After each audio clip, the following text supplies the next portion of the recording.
What you are hoping for this morning my friend? ఈ రోజు నిరీక్షణ ఎవరి మీద? వేటి మీద నిరీక్షణ? రాని వాటి మీద, పొందని వాటి మీద, జరగని వాటి మీద నిరీక్షణ ఉందా? సజీవుడని దేవుడి మీద నిరీక్షణ ఉందా? ఆలోచన చేయ. జీవం గల దేవుడు, ఆయన జీవం ఇచ్చేవాడు, సమస్తమునకు జీవాధారకుడు ఆయన. ఈ రోజు మనం అనుభవిస్తున్న భౌతిక జీవం ఎవరిచ్చింది?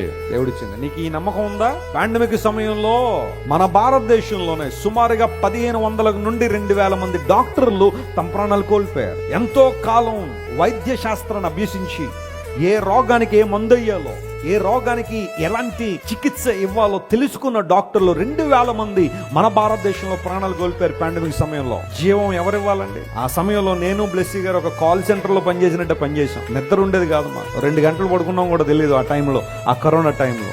ఎవరికి ఎక్కడ ఏంటి ఏ పరిస్థితులు వస్తుందో తెలియదు. ఫోన్లు 2 ఛార్జింగ్ పెట్టుకుని, ఆ పవర్ బ్యాంక్స్ అన్ని కూడా ఫుల్ పెట్టుకుని అలా పట్టుకుని కూర్చునేవాడు. అయ్యా కరోనా వచ్చింది, ప్రార్థన చేయండి. ప్రార్థన చేయడమే. అయ్యా బెడ్ దొరకట్లేదండి, మాకు ఎవరైనా డాక్టర్లు తెలిస్తే అయ్యా కొంచెం బెడ్ ఇప్పించండి, లేకపోతే సహాయం చేయండి. ఆక్సిజన్ దొరకట్లేదండి, అదండి ఇదండి. పరిస్థితులు ఇలా ఉన్నాయి. ఆ రోజుల్లో చాలా మందికి మా ఇంట్లోంచి భోజనాలు వెళ్తుండే. క్వారంటైన్ లో ఉన్న వాళ్ళు ఇంటి ముందు భోజనాలు పెట్టేసేవాళ్ళం. వాళ్ళు బయటకు వచ్చే తర్వాత తీసుకుని తింటుండేవాళ్ళు.